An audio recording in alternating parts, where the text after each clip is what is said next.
Well, good afternoon, ladies and gentlemen. Welcome to The Last Stand. I'm coming to you from somewhere deep in the heart of American flyover country, chilly flyover country right now.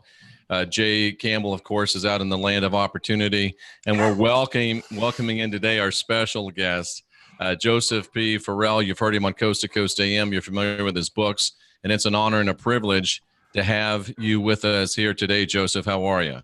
Pretty good. Thanks for having me on, Jeff. Hey, it's my pleasure. Joseph, I know that you're a recognized scholar. Your credentials are vast. They do include a PhD in philosophy from University of Oxford. And your literary contribution, in the words of Coast to Coast AM, is a veritable resume unto itself, covering fields like Nazi Germany, sacred literature, physics, finances, the Giza pyramids, music theory. You're a renowned researcher with an eye to assimilate a tremendous amount of background material, and you're able to condense the best scholastic research in publication and draw insightful new conclusions on complex and controversial subjects. It's good because these are complex and controversial times, aren't they? Oh, yes, that they are. And Jay asked you the simple question when we were off camera. Joseph, what's going on right now? Well, that's anybody's guess. I tell people, and I mean this seriously, I'm a hack from South Dakota, and what's going on right now is we're all reading the tea leaves. But in terms of geopolitics and things like that, what's going on in the world, I think we're confronted, at least in this country, and I think to a lesser extent in Europe, we're confronted with three big strategic problems over the long haul. And the first, of course, is China. And the reason why I think China is a problem is not the obvious one. China has a good educational system. It has 1 billion people. And this means that in terms of sheer numbers, they can literally churn out more scientists and mathematicians and technicians and engineers than we can. And that means, in turn, there's a second strategic problem, and that's faced by both China and us, and that's India, because they also have a fairly large population. They have a good educational system. They too can churn out more scientists, engineers, and technicians, and so on. And over the long haul, this is going to be quite a challenge to this country. And the third problem, quite frankly, is that our educational system is in the crapper. So, to put it academically, but this is a problem. And I don't see anything really being done or thought in terms of the long-term well-being of the country to address these problems, particularly with education. And so that's problem number one. We're watching Europe in meltdown. Angela Merkel is persisting in her dreams of a borderless Europe, and we're seeing the results of that. Germany, France, the Netherlands, Hungary, Italy, all these countries are showing significant signs of increasing resistance to that scheme. And I don't blame them, quite frankly, because you can't have a viable working system when you are trampling on people's culture. And the problem with the technocrats is, they don't give 2 cents for culture, but the problem is culture is what enables us to make our decisions, our economic decisions. Culture is what binds our laws together, and so on and so forth. So, it's a big mess, just literally everywhere we turn. Joseph, I lived in Europe for just over 3 years. I actually lived in Germany for those 3 years, most of them, in Belgium for a little bit. And the surprise to me is not that, the whole Euro culture amalgamation is coming apart at the seams. The surprise to me is that it was ever able to get as far as it did in the first place for exactly the reasons that you've listed. I lived in Germany. I know how strong the German culture is and the German identification with their country. And I was in a position where I traveled all over Europe. I think almost every country in Europe plus Northern Africa. And wherever you go, it's not just the United States. Wherever you go, people do have strong ties to their culture. Yes. They have strong ties to their nations. They have strong ties to their national identity. And how do you think for so long they were coerced into kind of pushing that down or subverting it? And why do you think that now it seems like across the globe at one, like somebody lit a match and it's all coming to the forefront again? Well, the problem with the EU is the way that it was ushered in. It was basically a spin out of what was called the old exchange rate mechanism, which was a currency system where the currencies of the Netherlands, Denmark, I believe Luxembourg at one point, Austria, and so on, the smaller countries around Germany had their currencies pegged to the Deutschmark. And when the currencies began to fluctuate beyond certain limits, the Bundesbank in Germany would come in and stabilize the exchange rates. Well, what happened was France decided it wanted in on this, and they basically expanded the exchange rate mechanism to include all of Europe and include the French in this scheme. And what that did is it put the technocrats in Brussels in charge, number one, and by dint of the arrangement, it really put Germany in charge.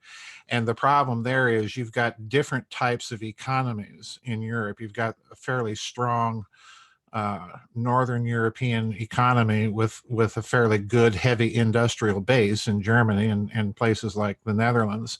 And then you've got what I would call the weaker economies, France and the Southern European countries. So Germany has ended up trying to be the locomotive for Europe. And the problem is, of course, you can't dictate everybody else's policies out of Berlin and Brussels. This is the rub. And then on top of this, you've got the technocrat problem. I mean, we've got, Emmanuel Macron in France, who quite frankly, I think is just basically a twit because, this guy is telling the French, at one point, and I was just dumbfounded when I heard this, but he was telling the French at one point, there's no such thing as French culture. Well, that's not going to fly in France. I'm sorry. And, he's made a bunch of other idiotic statements on top of that since then. So you're watching the meltdown of an experiment that was never designed to be a cultural experiment. And as a result of that, they have no policy for this other than open borders and Angela Merkel bringing in all the refugees, and it's turned into a mess. Joseph, yeah. Do you think that Trump's election or Trump becoming the president and obviously forging that nationalist movement, which is now essentially taken over the world, was that kind of, the impetus to where we're at now, where all the rest of these countries? Yeah, I think so. Absolutely. You have not only Trump, but you had, in addition to him, at about the same time, you had Queen Elizabeth II calling in the vice chancellor the vice premier under David Cameron into Buckingham Palace for, a tea, the Queen. Right. And, teas with the Queen are in England, state and political occasions, regardless of what people in this country think. And the topic of discussion during that meeting, and this was shortly before the Brexit referendum, the topic that she wanted to talk about, she says, can you name to the vice premier, can you name 3 good things about the European Union? So in other words, she was signaling her clear discontent with the direction that things were taking. So I think there has been this nationalist pushback in Europe, and Trump basically became kind of a catalyst that really sparked this even further. But that reaction in Europe was going on before the American elections. You had Geert Wilders in the Netherlands. You've got now Sebastian Kurz in Austria, Viktor Orban in Hungary. Well, these people were pushing back rather dramatically prior to the election. With Trump in office, that's only fanned the flames. Do you think, and by the way, Jeff's just putting the dogs out right now, so I'll be right back. But do you think that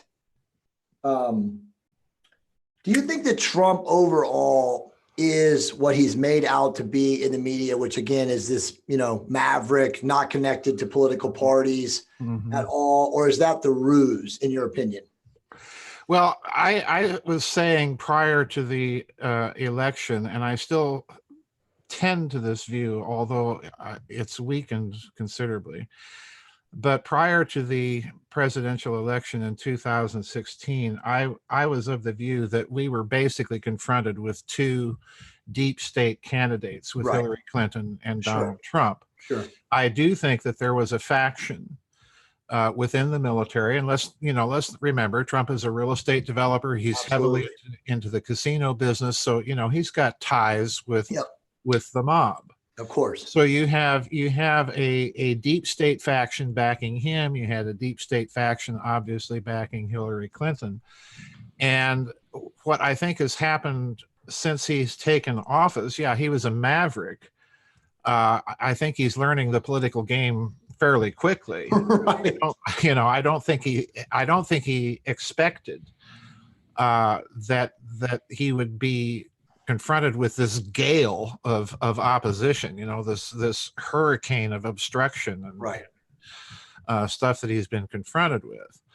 But it does give me pause, because it does seem like, to a certain extent, there's been some sort of shift in the allegiances or factions backing him. Right. And the key for me here is the appointment of William Barr. It's almost as if he's made some sort of truce with the Shrub family, as I like to call it, in order to go after the other faction within the deep state. So, where this is all going to end up, I don't know. It's Joseph, I don't know if you know it or not, but Patrick J. Buchanan, whom I worked for a while, when he spoke of George W. Bush, he wouldn't even call him Bush. He just called him the Shrub, because it wasn't even really a Bush. I didn't know that, but well, that's good to know that I didn't Shrub. Well, back to that question, Joseph, because obviously all three of us were talking off the air, because we were talking to each other, and we said, Joseph, what is going on right now? And you're like, I have no idea. Not a clue. I don't think that anyone who actually analyzes this stuff for a living right now could honestly tell anybody. It's like I said in my email newsletter earlier today, I said, if you interviewed 100 financial analysts of where they see the United States and global economy over the next 3 years, you would get 100 different answers. And they would probably all be completely opposite of the other. It's so strange that we find ourselves in this time right now. Everything is like unstable.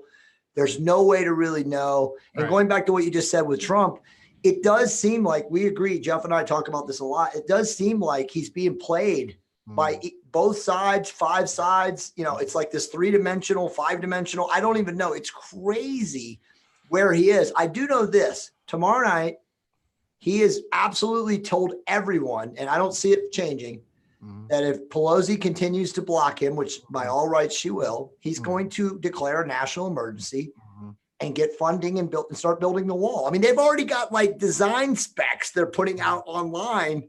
Have you seen that, Jeff? On their wall is going to be spires. It's like literally like an ancient moat and castle. I'm not kidding you. They're doing cylindrical steel spires that are going to be like 65 feet tall.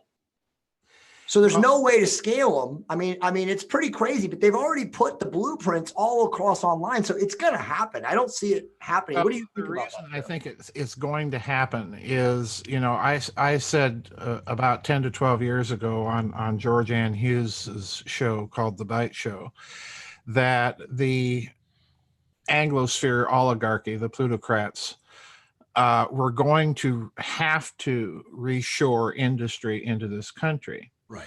Which we're seeing happen right now under Trump. And it probably would have happened under Hillary Clinton too. I mean, this is a long-term plan that I think they've had for some time, when they realized that their globalist plans were breaking down. So what do? They have to reinforce their power base, which is in North America. Well, the problem now is, if you're going to be bringing back into this country and creating an economic and financial climate for these corporations to reshore their industry and reshore their technology into this country, you're going to want to have secure borders. You can't have a situation where the country is being overrun essentially by people that can't contribute to that process. And I hate to put it so bluntly, but that's exactly what the thinking is. So I think it's going to happen, and yeah, I think probably he'll end up declaring a national emergency. They'll do the standard thing. They'll shop for a judge to put an injunction to prevent it. It'll go to the Supreme Court, and he'll win. Yep. To me, I can't understand why the Democrats are doing this, because to me it seems like they're slitting their political throat to a certain extent. Is it just high political theater, Joseph? It could be that too. It could be misdirection. And we've got to remember that there's been something else going on in this country, and it's huge. And that's the recent FASB regulations about the federal budget. And Catherine Fitz and I just talked about this about 2 weeks ago for her annual wrap up. And, we're just kind of both dumbfounded, because what the new regulations are, essentially what they boil down to, is that the entire federal budget is now black. Right. Literally. And, you cannot have a system of accountability in a system like that. But basically what it means, in my thinking, and I think maybe she might concur to a certain degree, is that this hidden black budget system has grown so huge now that it's basically taken over virtually everything in the federal budgetary process. And that's a very, very bad sign.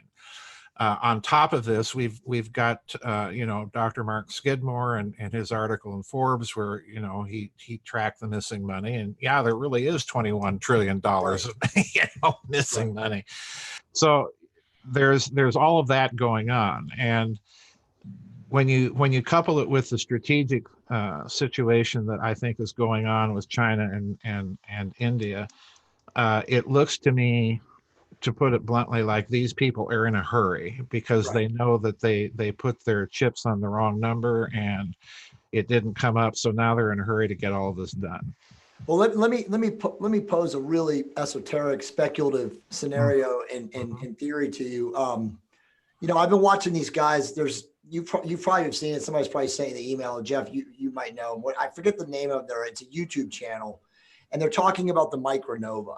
And they've been looking at this. They say it happens every 12,008 years. It's I forget the Diehold Foundation is the group. They're a bunch of astrophysicists and quark people, and they've said that they've been able to calculate that it's every 12,008 years. And anyway, according to their calculations, it's supposed to be in 2046. And I could be wrong. Somebody can fact check me. It's 2048.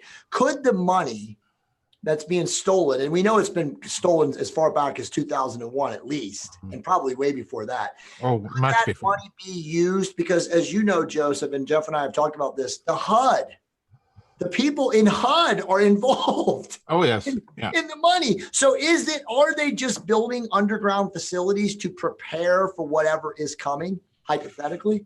Well, this is how Catherine Fitz and I bumped into each other, because she was dealing with all this missing money and mortgage fraud and HUD and so on and so forth. Right. I was looking at, all of this Axis loot that just sort of went missing at the end of World War II. Right. And, Truman basically decided to recover a lot of this stuff.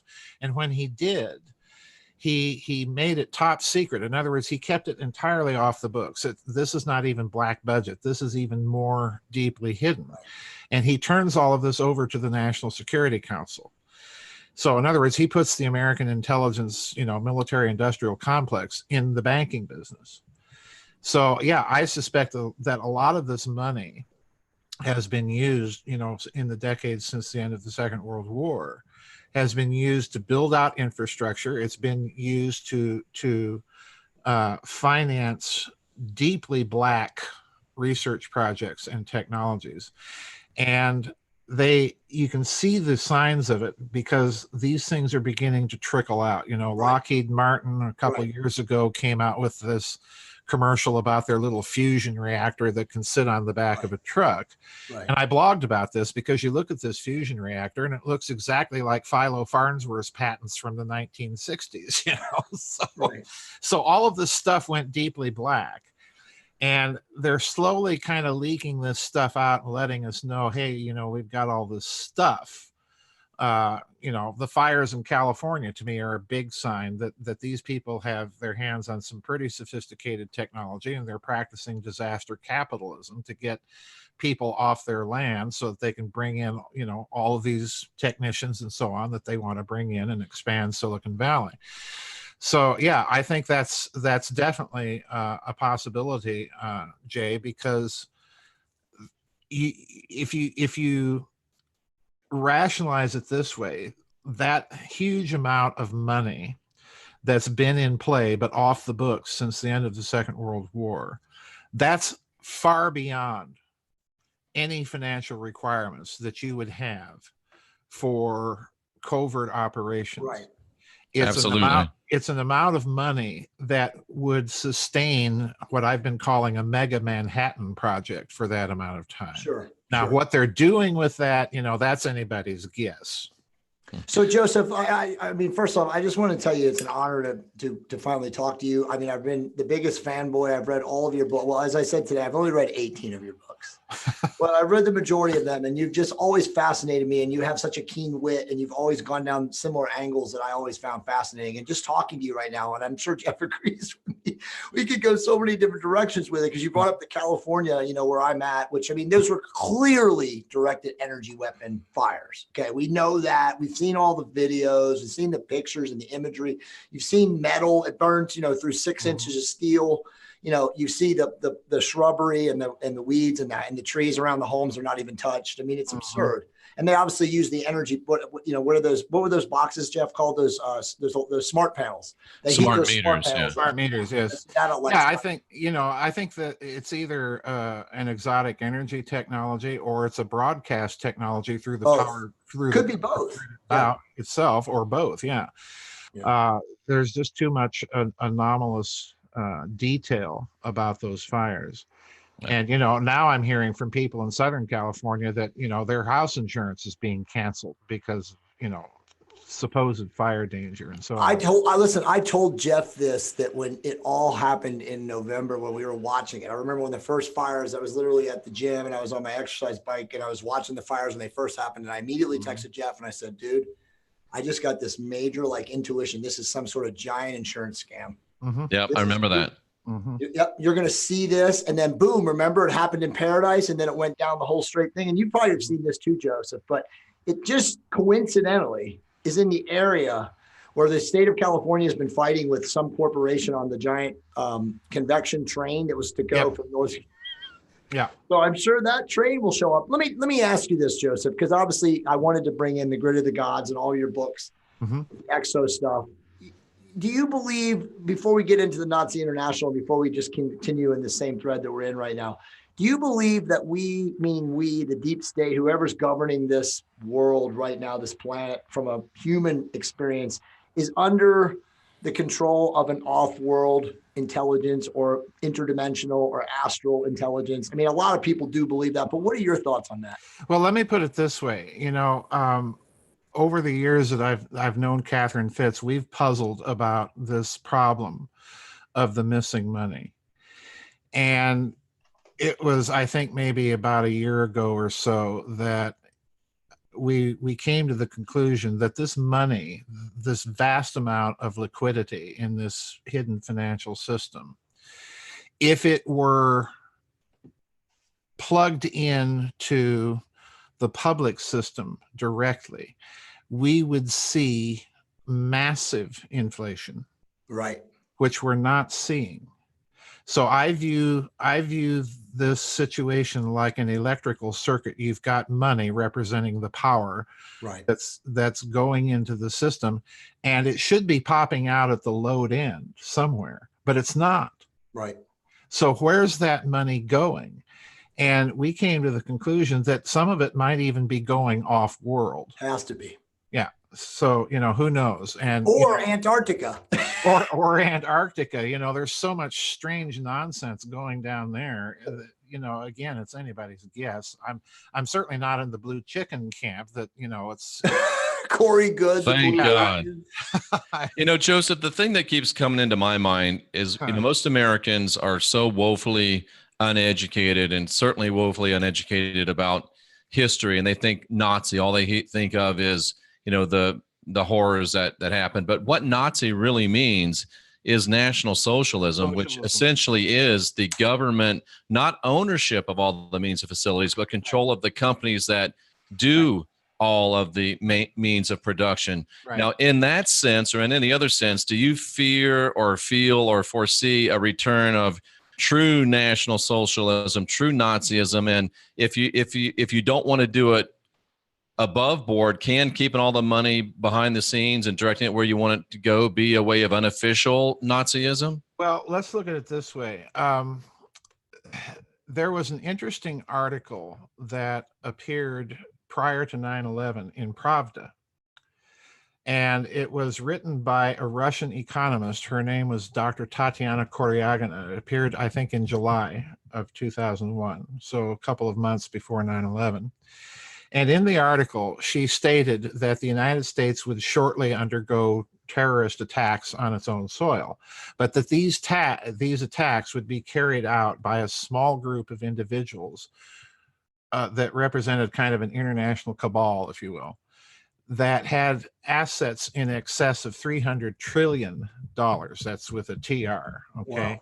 And then during the Ukrainian crisis, another Russian economist and one of the advisors to President Putin, his name was Sergei Glaziev. He wrote an op-ed piece, I forget where it was, but you can find this online, where he stated, and he meant this, he wasn't being rhetorical, he was not using hyperbole. He stated very clearly that our problem is not with the Nazis in Kiev. Our problem is with the Nazis in Washington. Right. Right.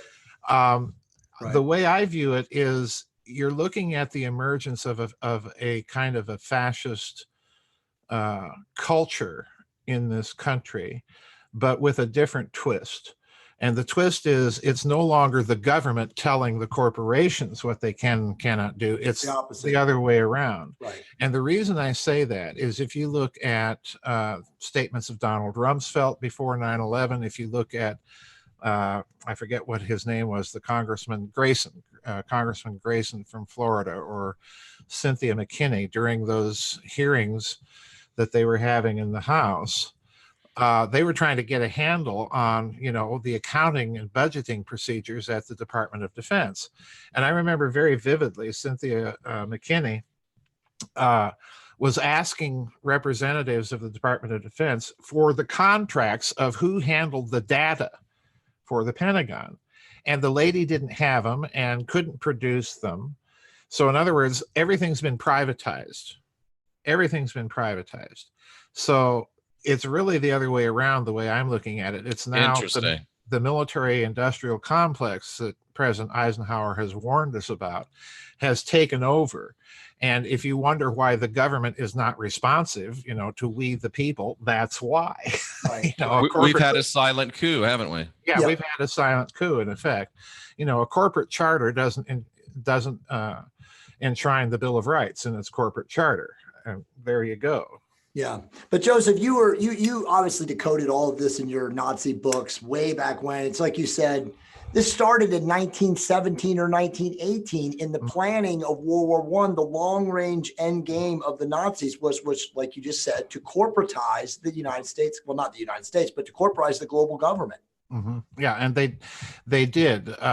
We have to remember that just with the Nazi loot alone, and what we know about, this is not even what we don't know about. And if you do the research, you'll find people that were involved in trying to recover this Nazi loot that will tell you that we barely scratched the surface. Let me give you an example. In Argentina alone, in 1945, the Nazis had smuggled out assets, bullion, currency, securities, jewelry, you name it. They had smuggled out assets to Argentina in 1945 dollars in excess of $800 million. It's incredible. That's Argentina alone. What would that be today, Joseph? Any idea? I think it would be in $2 to $3 billion. Yeah, that's what I'd say. Maybe more, 4 or 5. Yeah. And that's just the Nazis. Let's not forget the Japanese were conducting their Operation Golden Lily directly under the imperial household in Japan. And that plunder was so enormous that nobody really has any idea how much that represented. And it was more than the Germans had plundered in Europe. So, we're dealing with an enormous amount of money that has been more or less off the books since World War II. And I think that when you couple this with Truman's decision to recover some of this loot, keep it entirely secret, turn it over to the National Security Council, there's your answer. And then you also have to compound that money with the idea, and you talked about this, Joseph, with just the central banks rigging the game, right, and increasing, creating qualitative easing, creating fractional reserve lending, doing all of these things so that for every dollar they could, what is it, like 30, at one time it was 27 or 30 times on the dollar. Now it's down to 13 or whatever, but you can only imagine how much they've created. Well, I just published a blog today on my website referencing an article that was published on Zero Hedge. And the article on Zero Hedge is pointed out something very peculiar about the bond market. Apparently, when you look at the numbers, about 80% of the bonds being U.S. Treasuries being bought right now are being bought by other. Wow. That's the category that they list. And we don't know who other is. Well, when you stop and think about it, who has that kind of liquidity to do that? And in addition, be buying bonds with a negative rate of return. Yeah, and it has to be foreign governments, right? It doesn't have to be foreign governments. My suspicion is that you're dealing with some sort of version of Dr. Koryagina's international cabal. So they're even though they're financially in the short run making a bad decision, they'll end up owning the whole thing. That's precisely it. To be buying bonds with negative rates of return of it means it's fixed, and they know it is over the long term. What that's saying is you're dealing with people without a profit motive, so they've got some other motive for doing this, and the motive has to be control and power and influence. Joseph, I would use the word people very loosely. Well, I am, people. And Joseph, if a person with nothing to lose is very dangerous, how dangerous is a international monetary entity that has no profit motive, at least on the short term? How dangerous is that? It's extremely dangerous. It's extremely dangerous. Again, let's go back to the California fires and Catherine Fitz's model that they're practicing some sort of disaster capitalism with this. Well, what a great term that is, by the way. Well, it is. And this, as far as I'm concerned, goes back to Hurricane Katrina. That hurricane making a beeline through the Gulf of Mexico over towards Texas. It gets south of New Orleans, makes a right turn, right angle turn. It was all HARP engineering. Yeah, I think you're dealing with people with access to technologies where they can create acts of God and pick up land and assets on the cheap. You gotta love it. Because insurance doesn't always cover acts of God, and in fact, it almost never does. Bingo. Well, that is a brilliant way to pick up real estate on the cheap. Well, why else would you have weather derivatives being talked by and touted by these people? Well, weather derivatives are a pretty handy thing to have around when you engineer the weather. That's amazing. I mean, Joseph, as you know, too, all of those things are now public record. I mean, you can look up everything that was ever done with HARP and weather engineering. Every patent is listed. Yep. I mean, again, it's all right in front of us, but so many people just are so caught up, as we always say on our show, in survival programming that there's just no examination. No, it takes groups of us and small communities to really look at this, but it's so obvious. They have been manipulating the weather for so long. Oh, sure.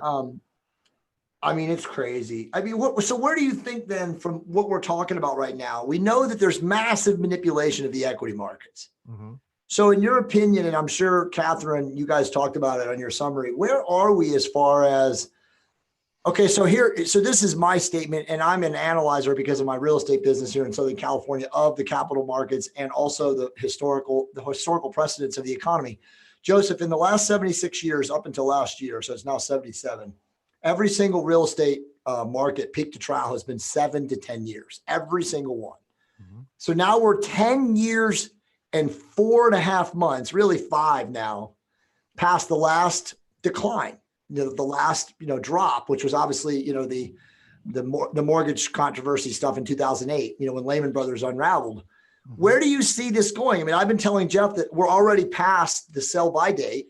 Do you think they are now, knowing what you just said about the bond market, knowing that Trump, is doing who knows what and being, coddled and pushed by who knows what? Do you think that this is just literally we're at the time now in between where the next crash? And my guess, by the way, is that we're not going to have a recession. It's going to be a depression. Well, Catherine has always held to the slow burn model. That there's not going to be a crash. It's going to be a managed crash landing, so to speak. Although I think that in recent years, she's said that the slow burn is going to be a little faster than she thought. I think that let me put it this way. Let me illustrate what I'm getting at with my own take on the bailout hearings in 2008. Sure. When those happened, I was constantly struck by the fact that these bankers were coming to the Congress for all this money, and they were insisting on no oversight. Right. And to me, at the time, Jay, that seemed like they had some sort of gun to their head. They were like kidnapped victims that were being told, "Don't talk to the police, just get our ransom money." Right. And that, to me, signaled that they were in some sort of hurry. They were in some sort of panic. And I think that there's going to be some sort of an attempt at a reset. We're already hearing in certain circles in Europe, these study groups that are connected with the European Union, the European Central Bank, and so on and so forth, are revisiting the idea of debt jubilees that used to be, every 50 years or so in Mesopotamia way back when. They're revisiting this idea, and it's very, very quiet. You have to know where to look to find this stuff. So it looks to me like they're getting ready for some sort of reset. And in addition to this, we're now hearing all this talk about gold standards and so on and so forth. And, Catherine put it in our annual wrap up very, very aptly. She said, well, when you've stolen all the money, then yeah, it's perfectly okay to go to a gold standard because you've got all the gold too. And, you pile this on with this push for cryptocurrencies, which I think is a hugely bad idea. Oh, it's a total scam. It's a total, yes. That's pretty CIA much. CIA is behind all of crypto. There's no doubt about it. Yeah. And I think they're getting ready for some sort of reset. I think it's going to backfire. Because whenever you have these types of situations in history where you have had big, massive resets, local currencies usually emerge. In other words, I don't think that humans are the type of creatures that will settle for non-physical media of exchange. I just don't think you can get rid of that, whatever that media of exchange may be. The biggest problem is we've got to get through our noggins that monetized debt is a facsimile of money. There have been economies that successfully ran on money that was not monetized debt. Think of Nazi Germany. How did they sustain that war, that they're fighting everybody for so long? Right. Well, one of the reasons that they were able to do so is that they had a non-debt-based money. And we've seen similar things being touted, recently by Muammar Gaddafi and so on. Joseph, what does that mean to those of us that don't really get what you're saying? Well, monetized debt is what we have as money right now. In other words, every Federal Reserve note is a note, and it's called a note for a reason. Right. It's a loan note. Right. So it's being loaned at interest by a central bank, which has a monopoly on a nation's currency, into circulation. Right. Gotcha. If you go back a couple thousand years, and even to the Philadelphia Constitutional Convention, you don't even have to go back that far. The idea of money was a representation of the actual gross domestic product, and Right. the supply expanded or contracted along with the country's economy. Gotcha. So, you've got Ben Franklin going over to London, in 57 or something like that. And they're asking him, well, what's the secret of the prosperity of the American colonies? And he lets the cat out of the bag. Well, we issue our own currency. Right. And Not good. And it's debt free. Well, bang, Stamp Act, Not anymore. Yeah. Yeah, all of it came down rather quickly. So, you go back and you look at the money systems of Babylonia and so on and so forth. The money magic system. Yeah, you find the same thing. You find non-debt based money, and then you find monetized debt, and they're both in circulation. Well, monetized debt chases out the real money at a certain stage, and so every 50 years or so, they had a ceremony where the king had what was called the breaking of the tablets, and he would cancel all public and private debts, because what was happening with the debt was it was driving people off the land and production was falling. Ancient Israel called it the Jubilee. The Jubilee, precisely. So Joseph, back to that. Let's all talk about that right now. So John Maldwin is a very, very high-level financial analyst that I've been following for a long time. He's very, very like us. He's very esoteric, actually. He probably listens to you at least, if not Jeff and I too. And I get all of his emails, and he has honestly been putting this forward for literally almost 2 years.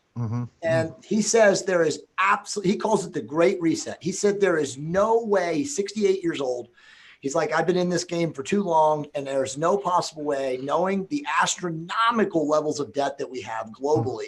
And by the way, the debt is not just, as we know, consumer and business. It's also student loan.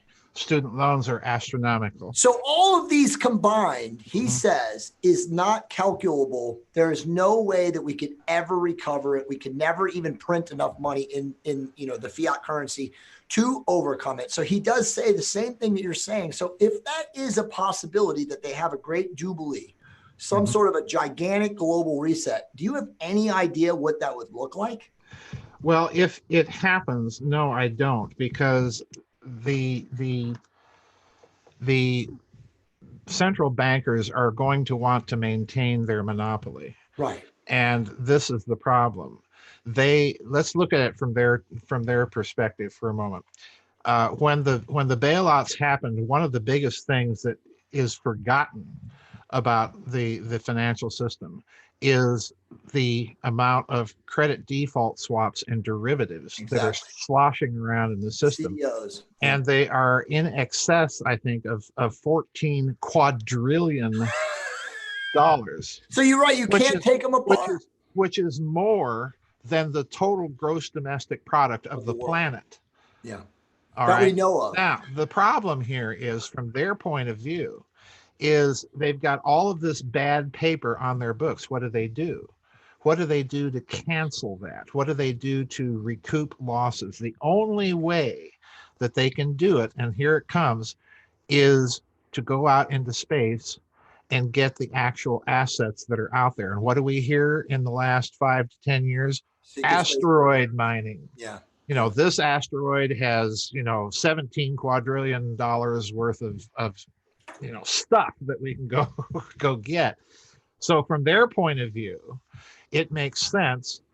And it goes back to what I said earlier. If you're looking at an electrical circuit, if you're imagining the financial system as an electrical circuit, and you're putting money in, power in at one end of the circuit, what's the load end? Where's all this going? Well, I think it's going to this venture. So from their standpoint, the reset will look like a let's say a refinancing of the debt once they get their hands on all of those assets that are out there. Okay, a reset in the terms that you're talking about with this gentleman that you suggested, I don't think is in their playbook. They're going to try. I don't either, because they lose. He did say something fascinating. He did say the one way he could see it, and you guys know this, it goes back to the central bankers, is it would be like the central bankers would become the bookies. And if you were a person who was basically penniless, right? Because your debts outweighed whatever reserves or assets you had, then Right. you would just be zeroed out. But if you were a billionaire or 100 millionaire, then the VIG would be so substantial. Yeah. The VIG would be like, if you were a 100 millionaire, you'd now all of a sudden say, okay, well, you're only worth 80 million now. And so you'd be wondering like, well, what happened to my 20 million? And if you're a billionaire, you'd only be worth 750 million. Right. Right. So in that regard, it could make sense, but then you would, as you say, like wealthy people would probably have conniptions. Mm-hmm. And Joseph, you know, I'm nobody's economist, and I'm not either. Yeah, I'm an ex-Bible college graduate. For some reason, and I've been laughed off a couple of shows over the last 2 years for saying this, something has got to change with the system. Something's got to be done with the debt. And all of a sudden, from out of nowhere, we get a guy in the White House who's been called the king of debt. He's bought and paid for by a lot of these MFers, money funders. And Joseph, I think you're exactly right. Somewhere along the line, Trump is going to do some miraculous, unbelievable thing, and they're going to reset this whole system. They have to. They have to. They are confronted with a scenario with robotics coming up, Right. Additive manufacturing or 3D printing, and so on and so forth. This is going to dramatically change the nature of not just the American economy, but the global economy. Joseph, there was actually, to that question, to your point right now, there was actually an article today. Jeff, I don't know if you saw this. So you guys, Amazon is now have self-driving freight trucks. Have you guys seen this? Yes. So imagine what the lower half of the economy is facing, meaning employment. Of the lower economy that will all be replaced through automation. Go back to your point, Joseph, but to your point, I wanted to support that because my point is these people are confronted with a massive problem of what they're going to do with all the out of work people. Yes. And the way that the bankers are looking at this is, you know, they're looking at all of this technical solutions. What they're forgetting, and what we are forgetting, is that there is human capital. There are things that we can do, the arts, music, and so on and so forth, that can be monetized, that are different forms of productivity than these people are thinking about. Right. And I think that's going to have to be done in order to have a sustainable economy. And the other thing that, you know, if there's going to be any reset, it's going to have to deal with this massive concentration of wealth in fewer and fewer hands. Yeah. There's no way that this is sustainable. Essentially what that is it's the old nomenclatura system in the Soviet Union, where more and more wealth is sucked into fewer and fewer hands, and eventually the system implodes. And Joseph, how do you keep the people, the exponentially increasing number of have-nots, how do you keep them content when they can look across the river and see the haves and know they got boats that can get them over there? Good question. Well, that's the point that we're seeing right now. The globalonism is breaking down for precisely economic reasons. You know, Trump wants to build his wall. Viktor Orban wants to close the borders of Hungary, and so on and so forth. This is in a certain sense, this is a natural economic reaction to what's been done. So I think you're going to see an increase of that. It's not going to go away. And the problem is I don't see Mr. Globaloni coming up with any decent plans. You know, the Economist keeps sending me their horrible rag of a magazine. You know, I don't subscribe to it, but they send it to me. I know. anyway. Yeah. We all have magazine subscriptions like that. And I read this thing and I'm thinking, you guys have surrounded yourselves with yes men. Right. They're so insulated. They're so insulated. Their playbook, they have no new ideas. These people have no new ideas. And that's frightening, because that means it's going to be up to you and me. Yeah. Forget about Donald Trump or Hillary Clinton or whoever's in the White House. It's going to be up to you and me. Well, Joseph, what do you think is going to happen? Okay. So we have I mean, how amazing is it, right? It's like Donald Trump is already now down to what? He's got 18 months left. I mean, how fast is the world moving? You know, I remember we were all still talking how amazing, but so if it was two deep state candidates, and it didn't matter to the quote unquote deep state who won. And maybe they already had it set up, and maybe they always have it set up. And maybe, as you know, you've seen, Donald Trump was set up, 3 decades ago. I mean, I don't know, but what do you see as the end game? I mean, do you see the wall being constructed before the next term? Yeah, I do see. Like I say, this is something they have to do in order to bring those manufacturing facilities and those technicians and engineers back into this country. So he wins. If you're a graduate from the University of New Delhi or Shanghai, and you've got this tremendous offer to go work for an American company in Silicon Valley, are you going to be wanting to go or to move your company into a country that's being overrun by people that can't do any of this? You're not going to want to. So in other words, this is, whether Trump's in the White House or whoever's in the White House, this is going to happen. So, Joseph, why are the Pelosi's and the Schumers trying to, quote unquote, fight the wall and leave the borders open? Well, for two very simple reasons. Number one, they're idiots.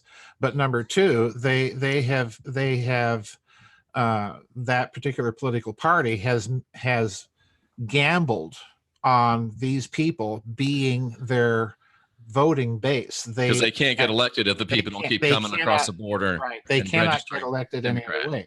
The problem, the long-term problem is, as far as I see it, is that as you put it, Jay, things are moving so fast that no centralized strategic planning is really adequate to the task.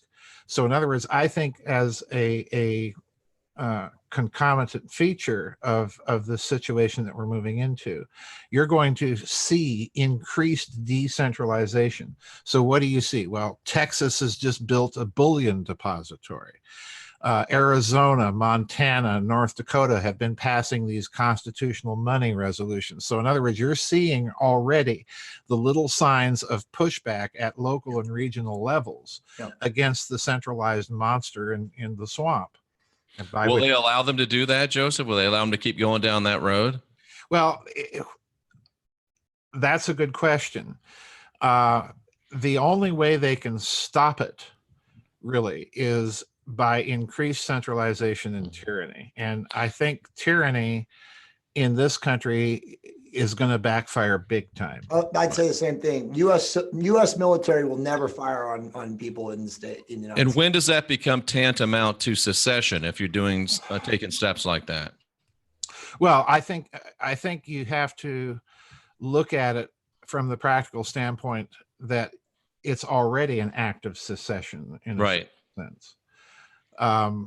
When you have states pushing back like this, at a certain point, it's just, we're watching the Soviet Union implode right here in this country. Right. And they were only able to get out of the mess that they were in by basically, opening up Russia. And in doing so, they brought in the oligarchs, Harvard University and that whole story. Putin came along and said, no, we're not going down that road again. Out you go. So I think we're kind of watching a similar process to a certain extent in this country. Joseph, it's so true what you just said. And I mean, Jeff and I, the reason that our show is called The Last Stand is because we say that we are the last generation of real humans. I mean, the United States is on fire. Mm-hmm. For anyone to not understand that at this point in any capacity, I don't care whether you sweep floors or you run a corporation, it is obvious. All you have to have is eyes to see and ears to hear. It's so clear. Mm-hmm. It's like plain as day. Mm-hmm. I mean, look at California. I mean, I live here. I mean, this state has completely become the People's Republic of California. Mm-hmm. All the legislation is like leftist or progressive or worse. I don't even know what it is. Mm-hmm. It's like Luciferian, but the whole thing is just, it's crazy. So do you see then, it seems like you will. I mean, if we get the wall built, Trump will win the next election. How would he go down? He doesn't even have a party to run against. The Democrats are in flames. Well, the Democrats may be in flames, but there's no accounting for the stupidity of a lot of people. Boy, isn't that the truth? Just look at who some of these people they put into office. Well, that girl, what's the girl's name? The Ocasio girl. She's probably the next one. We've got one calling for 90% taxation on the wealthy. That's Well, her. that'll fix That's everything. Yeah, that fixes everything. Joseph, here's a question that bounces around in my head. Initially I was part of the people chanting build that wall, and then all of a sudden I started thinking, what happens to that wall after Trump is gone? Could that wall ever be used to keep us in? Sure. Of course. Sure. You've got to understand something that's happening, and this is going to sound very strange. I'm a big railroad locomotive fan, and I love steam engines. Now, you may not know, but Union Pacific has been restoring and running steam engines. Wow. To haul freight. Now, what do they know that we don't know? Now, precisely. They are now in the process of restoring a big boy locomotive that they hauled all the way from Southern California up to Cheyenne, Wyoming. Wow. They built basically a locomotive works to restore these things. So in other words, my thinking is, and it goes to the wall in this respect, Nancy Pelosi wants drones and technology and so on. What happens if you get EMP? That's what I was just going to say, Joseph. You just took the words right out of my mouth. I think that's what's coming. Yeah, they are making plans for backup analog systems that cannot be affected by this stuff. You guys, speaking of that, Union Pacific is not restoring steam engines out of the goodness of their heart because they want to provide steam engines for railroad. So it's not just somebody's hobby. No, it's not somebody's hobby. So that is so crazy that you just said that, because my brother sent me something about 4 or 5 days ago, just off the cuff, about what would actually happen. Like some think tank did an analysis. And if we were hit in the continental United States from a wide enough range of an EMP, I'm not kidding you guys when I'm telling you this, 10 years, they said, before we could, and that would be with advanced technology, rebuilding infrastructure, before we could actually have electricity, air conditioning. I mean, so we would be back into, the wild, wild west. Yeah. I'm your Huckleberry. I'm here. I mean, but think about that. I mean, people don't realize that. And the hypocrisy of it is more than I can swallow. When I found out, listening and reading the news, that Nancy Pelosi didn't stop her, you're not building any walls, until the wall got built across Southern California. Then she decided it was time to bitch, but she got her wall. Yeah, she's got her wall around her mansion, and the Pope has his wall at the Vatican. So apparently they do work. They do work. They do work. Yeah. Yeah. And again, I think the economic pressure is, forget about the politics and all of that stuff going on in the swamp. I think the economic pressure is there, that this can only work. Their whole reshoring strategy can only work if there is a secure border.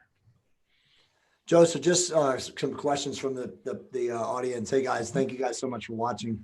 Do you think, and again, this is an opinion question, and Jeff and I go back and forth on this, is there any truth to this quote unquote QAnon, white hats supporting Trump, or is it a complete and total psyop? And before you answer, supposedly the QAnons, or whatever they are, this group, have gone all in now and saying that on February 8th, so where are we? So Friday, there are going to be major indictments announced with major people. Well, my take on the QAnon thing is, number one, there has been tremendous accuracy in some of the crumbs that. No doubt about that. And number two, there's been tremendous inaccuracy. There have been these predictions that, like the rapture, never seem to be, truth with error. Coming That's up. the only thing that gets predicted more than the indictments is the rapture. Is the rapture. And if, I have a friend in Indonesia who used to be a Roman Catholic Benedictine monk, so we've got, we both have this background in religion. And we look at the QAnon phenomenon, and what we're seeing is a cult. You've got the revelation, that's Q, which I think is a team.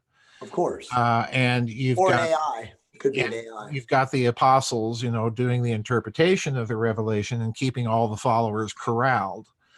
That's the way I view it. I view it as a very sophisticated psyop of some sort. Now, who's behind it is anybody's guess. To me, it's a big distraction to get people sitting there eating their popcorn and doing their decrypts of this stuff, rather than going out and writing a book or going to a coffee shop and playing a guitar and making a little money and creating something that can contribute to Joseph, can you expand? We're about out of time, but you said that one of the great things about humans is that we have abilities in the arts, we have abilities in things that are not technological that we can produce income with. Could you expand on that a little bit and give us an idea of what's going on in your mind?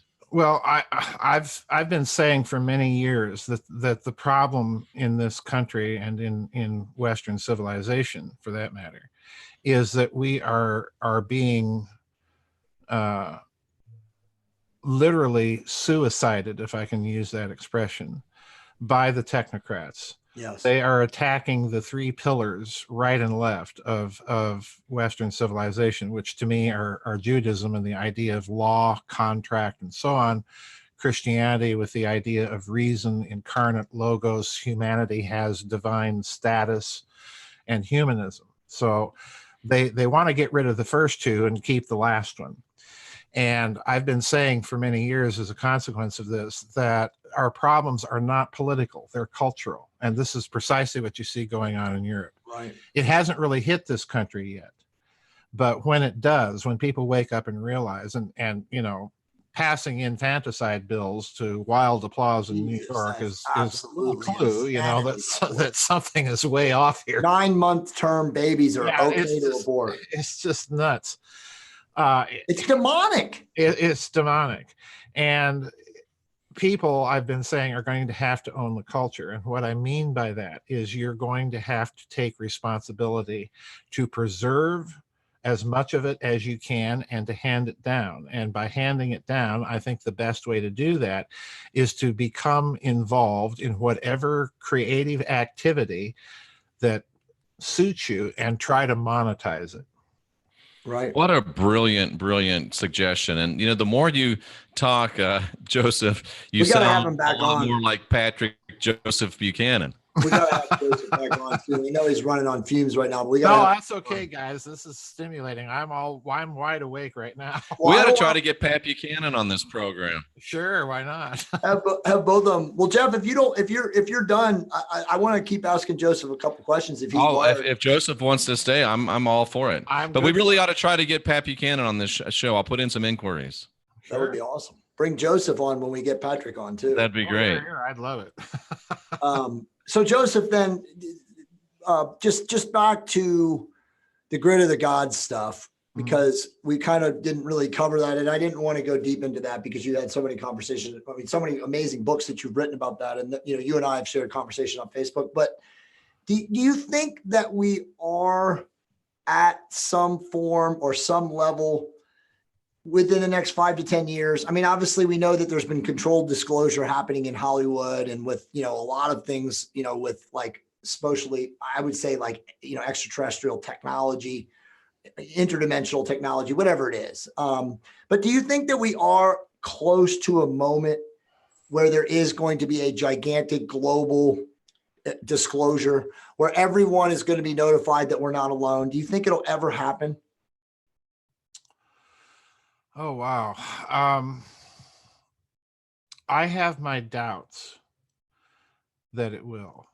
I think there's so many ifs in that question. Could they be setting us up for a massive deception? Yes. Could they be pretending about all this? Yes. Could it be real? Yes. It goes in so many different ways. For me, the strategic problem that they had with UFOs was that they had to be thinking in terms of how do we prevent another intervention? How do we prevent another Tower of Babel moment? Right. Right as we're at the cusp, once again, of having a unitary global type of civilization. And as a result of that, my thinking has always been that, well, you look at these people and who they were: Alan Dulles, Richard Bissell, John McCloy, and so on and so forth in the Soviet Union, Andrei Sakharov, and people like this. What would they be thinking, as they're confronted with the UFO? Well, the first thing I think they're going to think is, we need to go back and examine all of those ancient stories, the Nephilim in Genesis 11, the Anunnaki in the Mesopotamian texts, and so on and so forth. And what can we learn about what we're dealing with from those texts? And my conclusion has been that they are going to attempt to, and this is why I think this hidden system of finance secret space program gets started right at the end of World War II, when you're confronted with all of this stuff. My conclusion has been that they are probably going to set up a mega Manhattan-sized project that they know has to last several decades, and hence we have to have a hidden system of finance, because we can't go out and tell everybody we need trillions of dollars over the next 50 years to finance our secret projects so that we can emulate the performance characteristics of these things. So in other words, what they were doing is they were playing gunboat diplomacy. Right. They were trying to create systems of planetary, if not stellar scale, in order to show we can do this too. Hence, weather engineering, HARP, all of these technologies are coming out, I think, of that strategic assessment that they made. So would you say then that we are now a class 2 civilization on the cardiac scale? Well, the Farrell corollaries are, for people that don't know, the Kardashev system was an invention of a Russian astrophysicist by the name of Kardashev. And he said that there were 3 classes of civilizations. A class 1 civilization required the energy of an entire planet to sustain itself. A class 2 required the energy of an entire star to sustain itself. And a class 3 would require the energy of an entire galaxy. Well, I have the Farrell corollaries. The Farrell corollaries are, it's not necessary to demonstrate or to achieve a situation where you require that amount of energy. Right. You demonstrate the ability to engineer systems of those scales. So in other words, you demonstrate your ability to engineer planetary scaled systems, weather, HARP, things like this.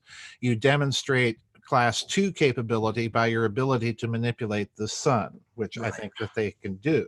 Sounds like it. And so on and so forth. So the flip side of this is, if that's their strategic assessment of these things, then the other thing they're going to notice by looking at some of those ancient texts is, hey, we've got genetic cousins out there somewhere. Right. And they may still be out there. They may come back, and everything that these texts tell us is they look like us, they walk like us, they quack like us, and so on and so forth. And for all intents and purposes, we can't distinguish them.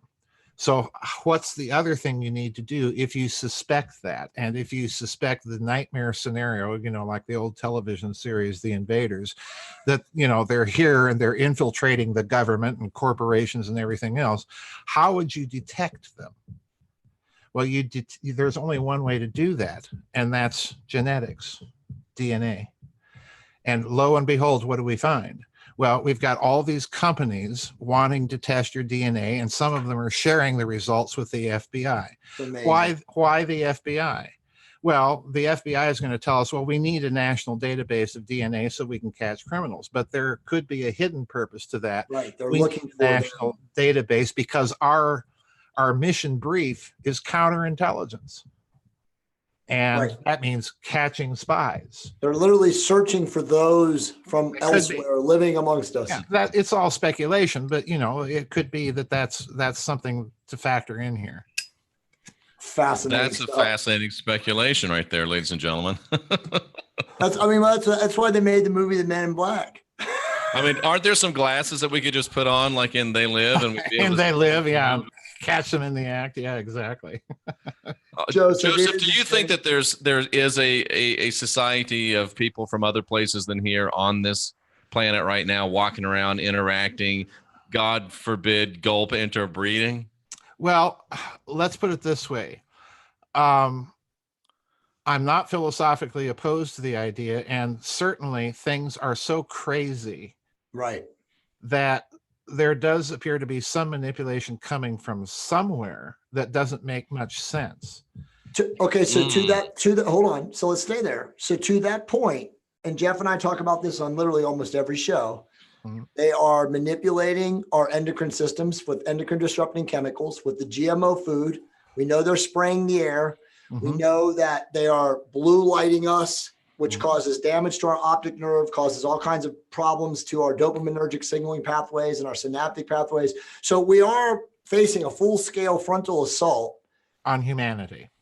So specifically, Occam's razor. Who does that sound like? Exactly. The great cosmic wannabe, as I like to call his satanic majesty. That's what I mean. Exactly. So I mean, there has to be something that's not of this quote unquote ethereal realm. I mean, and a lot of people think it's an AI who doesn't care about humanity. But Joseph, listen, we know that by 2040, this is a statistical fact due to the Hebrew University study, that men will not be able to procreate at the current rate of decline.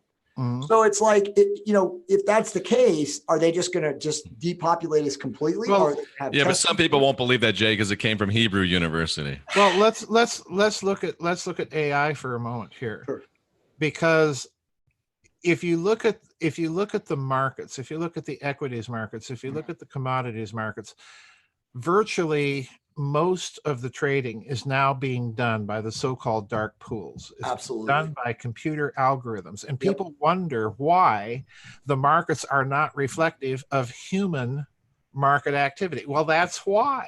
Yeah, exactly. So in other words, we're already being manipulated by something that isn't human in the full sense.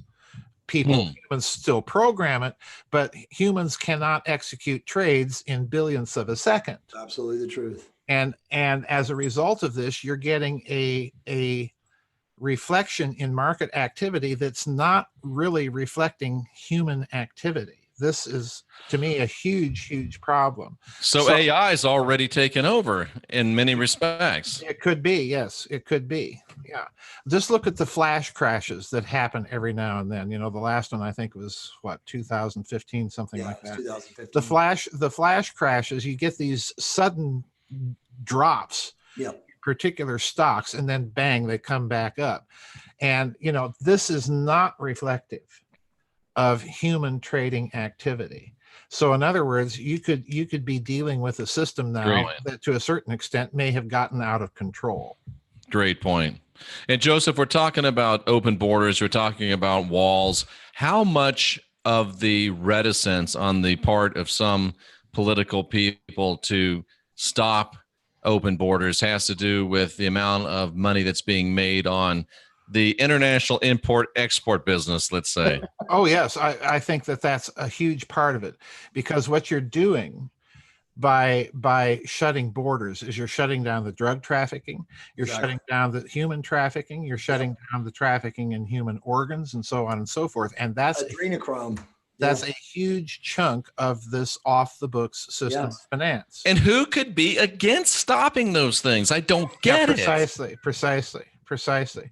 You have to have basically an inhuman outlook in order to be opposed to these things. So, turn on CNN, MSNBC, CBS, ABC. They're all against it. Yeah, I know. But look at the agenda they're pushing. It's ultimately an inhuman agenda. This is why I say the problem is cultural. Absolutely. And we have a full-scale assault on the pillars of Western civilization. Yes. Now, it may end up collapsing.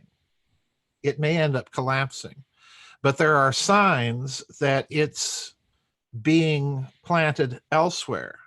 The biggest, fastest growing religion in communist China is Christianity, which now knows about a fourth of the population. So something is happening. We tend to look at the bad things, but there are good things going on. Whether this civilization survives in the West, I don't know. It may transplant itself somewhere. You've got Russia with its current president, Mr. Putin, who has been, if you listen and watch his speeches going all the way back to that speech he gave in Munich in 2007, he has been point by point challenging the whole globalist dogma, that this is all going to be run by corporations, that the nation state is obsolete, and so on and so forth. And he's saying, no, no, no. So there is opposition to this. The real question is, how do we individually survive in whatever is coming down the pike? And that literally, we're going to be put into a situation, if it's a worst case scenario, where it's not simply a matter of survival, but it's a matter of focusing on the things that give value to survival. And that's what the technocrats and the global bankers and so on don't understand, because for them, it's just all technology. It's going to solve our problems. So Joseph, who do you think it is? I mean, I've always asked you this question, and you kind of interload it in your books, and you just kind of put it out there that it's some sort of a satanic Luciferian energy. David Icke says, and I'll just quote him, but David Icke says it's an off-world demiurgic intelligence. Again, what does he call it? He calls it the false light AI. But do you think, going back to the Anunnaki and the other ancient texts, the Nephilim, from the Bible, do you think that it is a humanoid, advanced, interdimensional, astral, whatever being that's this dark energy? Or do you think it is more of a robotic presence? Well, let's look at the description of Lucifer in the book of Ezekiel, where it says, "Thy tabrets and pipes are made perfect in thee." Now, what are tabrets?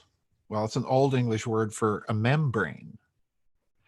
What are pipes? Well, pipes are pipes. Yeah. So you could be looking at a description of an organism or of a machine. Yeah, like an amoeboid, like the Gnostics said, it was like an amoeboid. Yeah. Yeah. Yeah. You could be looking at a malign intelligence that, by dint of the fact that it's not a corporeal living form, would have a very different, so to speak, emotional life.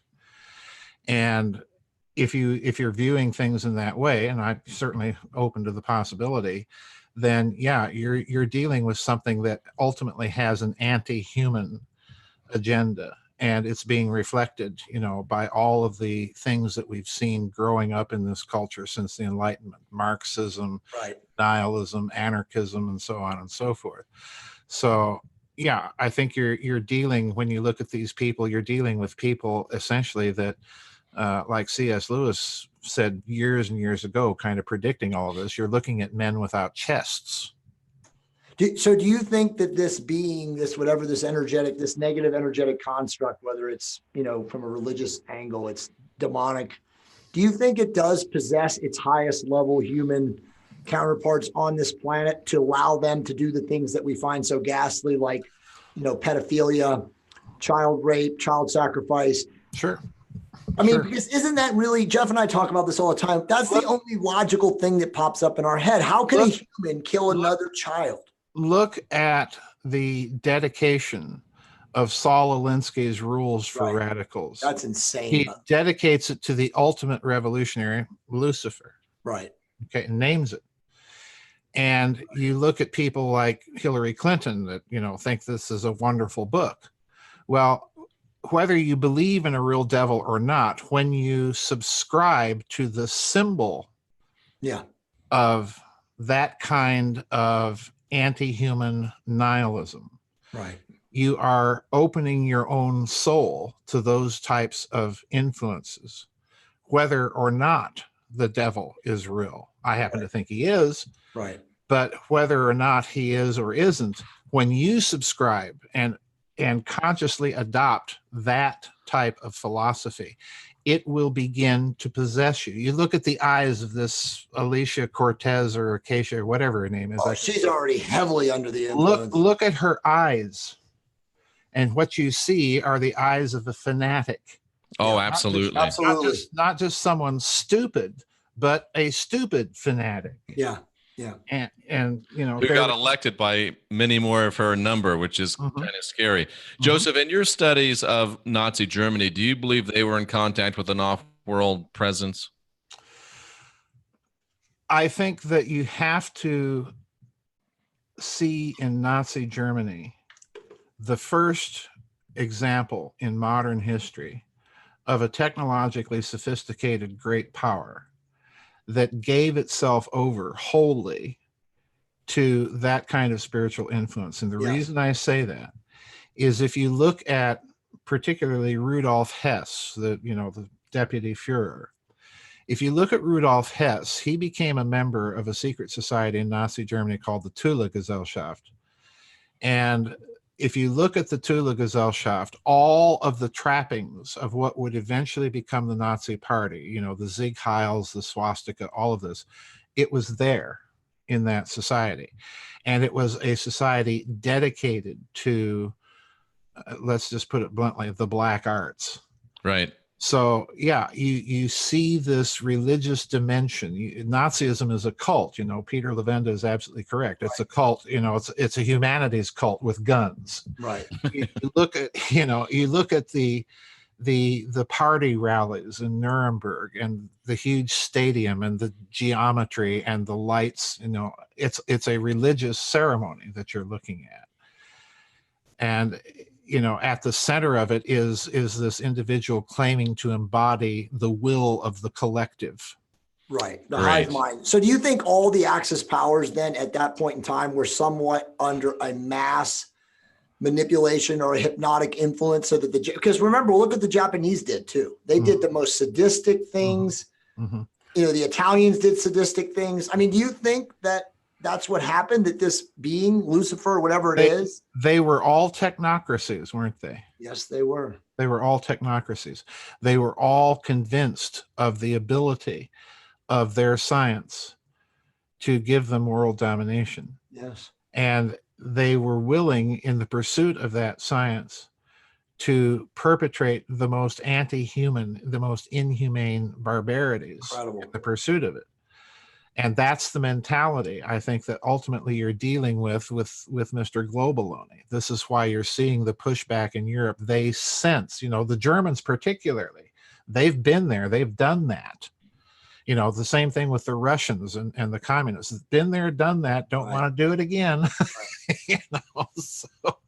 So American exceptionalism and all of this plastic, jingoistic, neo-patriotic hooey that we've been fed, the shining city on the hill and all of this. Well, by golly, we're Americans. We can make it work.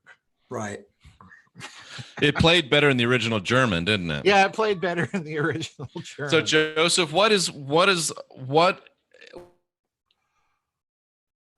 from whatever the date is today? I can't find a calendar. Oh, February 4th, 2019. You blew up. We didn't hear what you said. You scrambled whatever your comment was. What hope is there for us moving forward from today? Well, I think there's a lot of hope, because what you're seeing is their plans, their agenda is increasingly breaking down. And one of the problems that they have is, these people haven't got a new idea. Their playbook is so obvious now, and they're not even trying to really hide it anymore because they can't. And we have to remember something that has happened to them in recent times. Their patriarchs have all died. Yeah. David Rockefeller's gone. Yep. Zbigniew Brzezinski is gone. George Bush Henry Kissinger is hanging on. George Bush is gone. All of these people that were the masters and the game players, their restraint is now absent. You've got a bunch of second stringers now playing the game, and they have no restraint. And as they have no restraint, their obviousness is all the more apparent. And more people, they cannot do anything now without it being analyzed to death within the first 30 minutes of them having done it. And the narrative falls apart very quickly. So I have to ask you this question because we always get this question and there's no way to know. And I've read so many books and I know you've even broached it. I know Peter Melendez broached it. Do you feel that the henchmen of the dark AI or the dark Luciferian, organism, off-world, whatever, interdimensional force are quote unquote reptilian beings in physical appearance? I have no idea. However, the symbolism from ancient texts Is reptilian. is serpentine reptilian. But the symbolism, I think, is designed more to tell us about the character, Right. rather than the biology. Right. The forked tongue. Right. Right.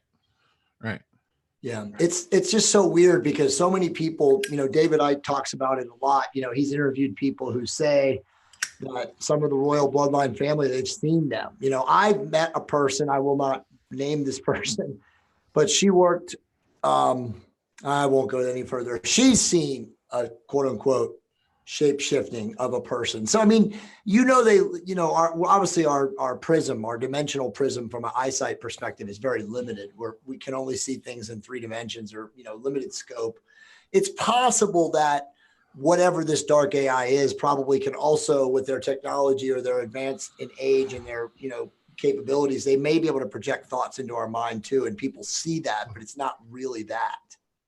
Well, that could be too. And you could be dealing with genetic engineering of chimeras too. Exactly. It could be literally anything. Science is advancing to the point where it's able to bring into reality all of the chimeras of ancient mythology. No doubt. So, we could be dealing with that. We there's so many possibilities and different ways to look at this. Joseph, we could go all night. I have one last question and then Jeff will wrap it up, but we're going to bring you on again soon and we'll That's even fantastic. have a better agenda. This is definitely an amazing broadcast. How old is mankind in your opinion? Like how many epics have we been through? Well, if you take the esoteric view, the Hindu view, and certainly the view in Western occult circles, mankind is very, very old. It's not the 250,000 years ago that geneticists are talking about. Right. If you take the view that, as I do, that we have genetic cousins out there, then, we're even older. So I think we're very, very old. I'm not a subscriber to the standard Western academic narrative in that respect. Yeah, I would agree with you. Jeff? This has been a fantastic program. I'm out of questions. My last one was the Nazi question, and it's amazing, Joseph. And I had some time. I'll just tell a little quick story for my last bit. I spent time in Germany, and for 3 years I went down to actually a Christian retreat at the Big Berghof down in Berchtesgaden, where Hitler was Hitler's favorite place. I guess his went to Summer White House or whatever. And I didn't know what I was looking at then, but we were seeing, whether it was ghosts or whether it was energetic residue, we were seeing hooded figures up on the stage. I've actually heard Hitler's voice calling his dog down in the basement. So there was a lot of weird spiritual stuff going on in that place for sure. Oh yeah, I can believe it. It's not a place I'd want to visit. No way. I just wish I'd have known then what I know now, but alas, I didn't. Joseph, thanks so much for being with us. We appreciate your time. We appreciate your expertise. And it's been a real privilege, and we'd love to have you again. Sure. Please let people know how they can get a hold of your books and all of your great information. You can get my books on my website, which is www.gizadeathstar.com. There's a little tab that will take you to my books. They come from Amazon, but I get a little extra, a few pennies extra if you order. I do have a few books, one book on Lulu.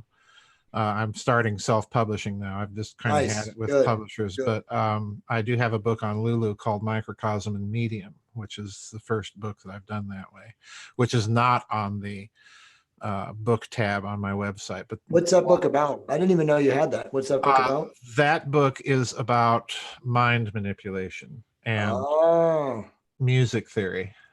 Powerful. And you still have your special member section on Giza Death Star too, right? Oh yeah, yeah. I'm in there. And guys, they're watching the show. His special member section is not expensive and it's awesome. There's like some really smart high level people in there, and you get some great deals. Oh yeah, I've got a really good group of people. We talk about all sorts of stuff like this. Yep. Joseph, do you have a YouTube channel? I do have a YouTube channel. I do a little broadcast about once a week on Thursdays called News and Views from the Nefarium. They're anywhere from 10 to 20 minutes long. Excellent. Excellent. Looking forward to seeing that. And again, it is GizaDeathStar.com, correct? Right. Yep. Everyone, make sure you head over there after the show. Great and spirited chat room again tonight. Jay Campbell, always happy to collaborate with you. I almost said cohabitate. That hasn't happened yet. Hopefully things will get to that point. Yeah, I'm sure it's coming. And are you actually in the Dakotas, Joseph?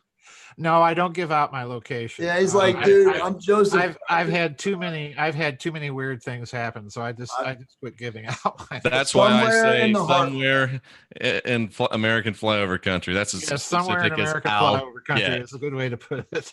Joseph, so great to be with you. So great to be with you in the chat room.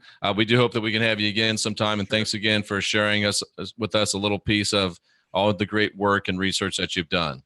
All right. Thanks for having me. Thank you, You betcha. For Joseph Farrell and for Jay Campbell, I'm Jeffrey Daugherty. Remember, we are the last generation of real humans, so let's get busy.